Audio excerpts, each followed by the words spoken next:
إن الحمد لله نحمده ونستعينه ونستغفره ونعوذ بالله من شرور أنفسنا ومن سيئات أعمالنا من يهده الله فلا مضل له ومن يضلل فلا هادي له وأشهد أن لا إله إلا الله وحده لا شريك له وأشهد أن محمدا عبده ورسوله قال الله تعالى في كتابه الكريم يا أيها الذين آمنوا اتقوا الله حق تقاته ولا تموتن إلا وأنتم مسلمون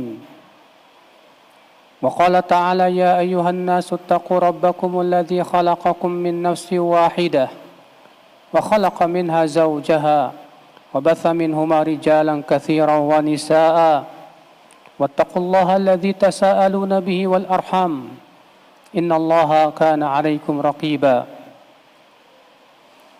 يا أيها الذين آمنوا اتقوا الله وقولوا قولا سديدا يصلح لكم أعمالكم ويغفر لكم ذنوبكم ومن يطع الله ورسوله فقد فاز فوزا عظيما أما بعد فإن أصدق الحديث كتاب الله وخير الهدي هدي محمد صلى الله عليه وسلم وشر الأمور محدثاتها وكل محدثة بدعة وكل بدعة ضلالة وكل ضلالة في النار.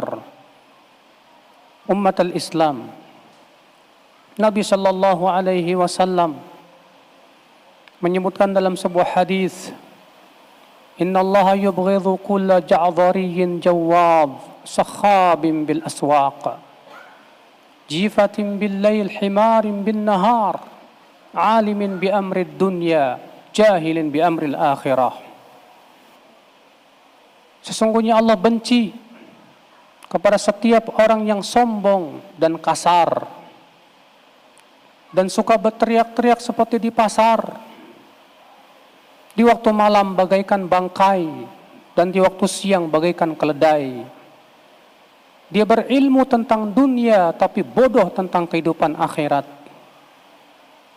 Inilah orang-orang yang Allah benci, yang mempunyai sifat seperti itu. Allah membenci yang pertama yaitu kulla ja'dhari. Al-ja'dhari ay al-mustakbir.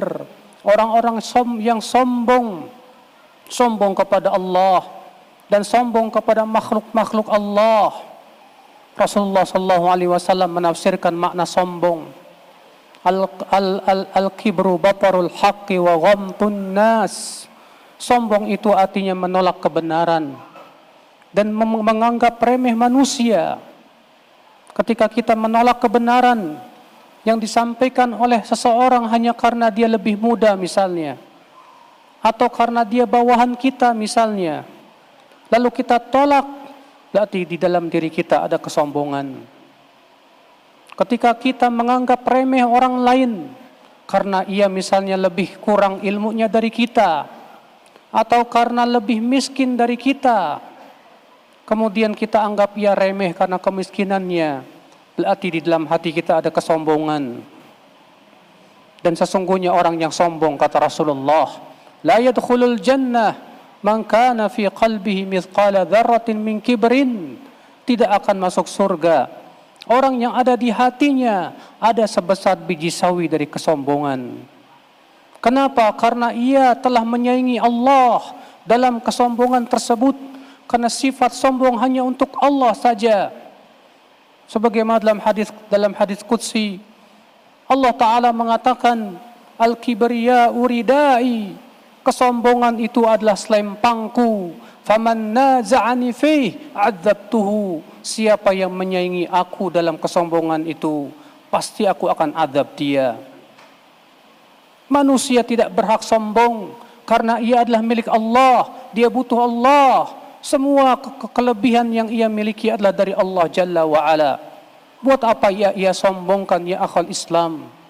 Kewajiban seorang manusia adalah untuk tawadu', untuk senantiasa merendahkan hatinya kepada kebenaran, kepada manusia, dan menyadari bahwasanya dirinya adalah hamba Allah yang lemah, makhluk yang lemah, yang senantiasa mengharapkan, demikian pula membutuhkan karunia Allah Jalla wa'ala.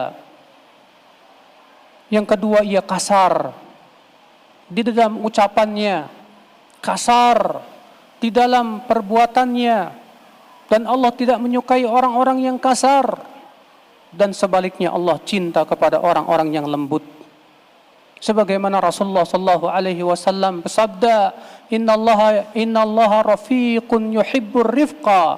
Sesungguhnya Allah itu lembut dan cinta kelembutan. Oleh karena itulah Rasulullah sallallahu alaihi wasallam mempunyai sifat yang lemah lembut.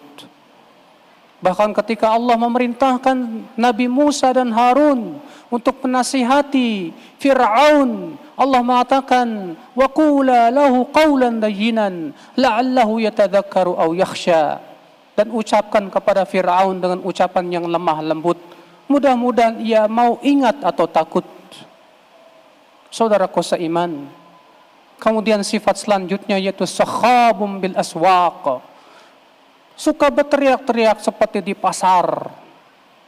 Di mana ya akhal Islam, lisannya itu pedas. Lisannya suka menyakiti hati orang lain. Dia tidak peduli apakah orang itu akan marah atau tidak. Dia tidak peduli. Dan sifat ini tentunya ya akhi sangat dibenci oleh Allah Subhanahu wa taala.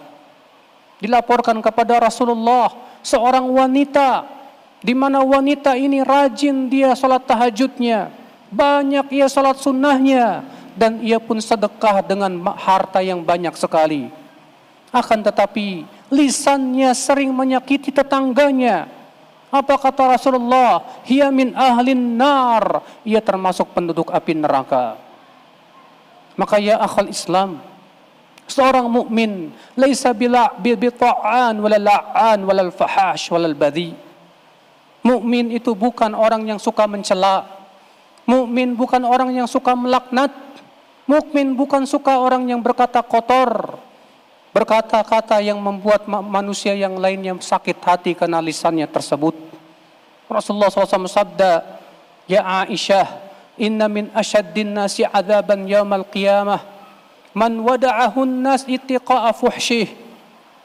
Wahai Aisyah, sesungguhnya di antara orang yang paling keras azabnya nanti pada hari kiamat, itu ya orang tersebut ditinggalkan manusia karena lisannya, ucapannya yang menyakiti hati. Saudaraku seiman, a'azani Allah wa iyyakum. Kemudian sifat berikutnya saudaraku seiman, yaitu di waktu malam ia bagaikan bangkai. Ia lewati malam sama sekali tidak untuk salat malam. Dia tidak membutuhkan salat malam. Dia lebih senang dengan hal-hal yang sia-sia. Dia sibuk dengan ngobrol, ataupun bergadang, ataupun melihat dan menonton acara-acara yang tidak ada manfaatnya sama sekali.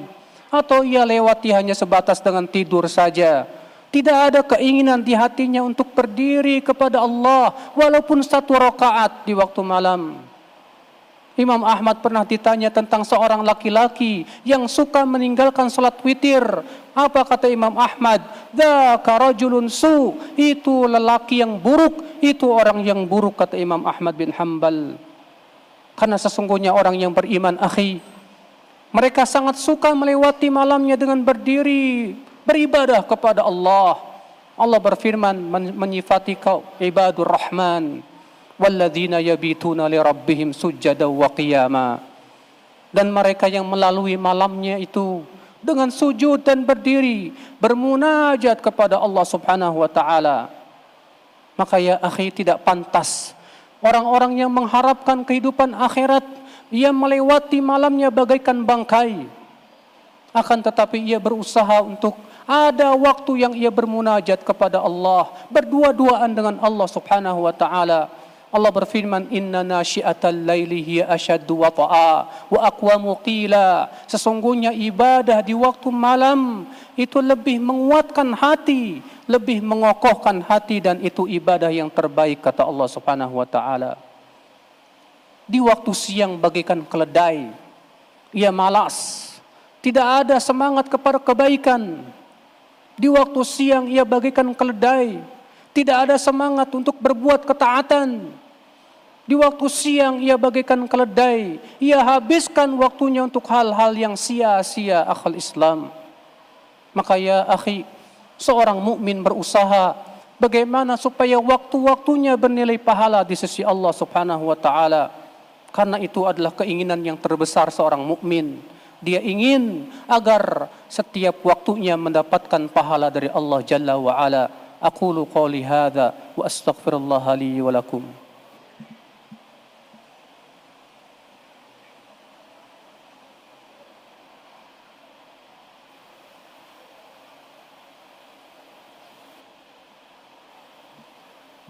Alhamdulillah, wassalatu wassalamu ala rasulillah, nabiyina Muhammadin wa alihi wa sahbihi wa man walah.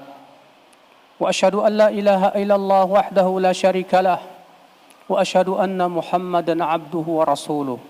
Ummatal Islam, sifat yang kelima yang Allah tidak sukai, yaitu seseorang berilmu tentang dunia dan dia bodoh tentang kehidupan akhirat. Dia berilmu tentang berbagai macam pengetahuan dunia, tentang berita-berita dunia. Yang ia semangat padanya adalah mengikuti berita-berita hangat tentang kehidupan dunia.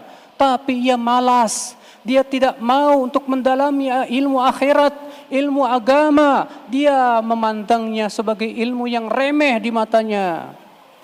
Sehingga kemudian ia menjadi orang yang jahil terhadap kehidupan akhirat. Oleh karena itu Allah mencela mereka dalam surat Ar-Rum, alladzina yastahibbuna al-hayata ad-dunya 'alal akhirah, sebagai orang-orang yang hanya mencintai dunia di atas kehidupan akhiratnya. Allah berfirman, ya'lamuna zahiran minal hayatid dunya, mereka hanya berilmu tentang kehidupan dunia. Wa hum 'anil akhirati ghafilun, sementara mereka lalai terhadap akhirat mereka. Mereka lebih senang mempelajari dan mengikuti dunia, tapi mereka malas untuk mengikuti akhirat, untuk memeriksa tentang hatinya, tentang agamanya, tentang kebaikan akhiratnya. Dia pun tidak ada keinginan untuk bersiap-siap untuk kematiannya. Ummatul Islam, inilah sifat-sifat yang dibenci oleh Allah. Maka kewajiban kita ya akhi, jadilah kita hamba-hamba yang dicintai oleh Allah, hamba-hamba yang tawadu, hamba-hamba yang lembut di dalam sikap dan ucapannya, hamba-hamba yang senantiasa ia tidak berusaha menyakiti hati orang lain ataupun manusia. Demikian pula menjadi hamba yang senantiasa semangat di dalam ketaatan dalam setiap waktunya. Seorang hamba yang senantiasa semangat dalam menuntut ilmu agama Allah Jalla wa Ala. Maka sungguh ini adalah merupakan hamba-hamba yang beruntung ya akhal Islam. Allahumma salli ala Muhammad وعلى آل محمد كما صليت على إبراهيم وعلى آل إبراهيم إنك حميد مجيد وبارك على محمد وعلى آل محمد كما باركت على إبراهيم وعلى آل إبراهيم إنك حميد مجيد اللهم اغفر للمسلمين والمسلمات والمؤمنين والمؤمنات الأحياء منهم والأموات إنك سميع قريب مجيب دعوة يا قاضي الحاجات اللهم إنا نسألك الجنة ونعوذ بك من النار اللهم إنا نسألك الجنة ونعوذ بك من النار اللهم إنا نسألك الجنة ونعوذ بك من النار اللهم أعز الإسلام والمسلمين اللهم انصر المسلمين في كل مكان يا رب العالمين اللهم أصلح ولاة أمورنا يا رب العالمين ووفقهم لما تحب وترضى وأرشد شبابنا يا رب العالمين وتوفنا مسلمين وتوفنا مؤمنين يا رب العالمين اللهم صل على محمد وآخر دعوانا أن الحمد لله رب العالمين.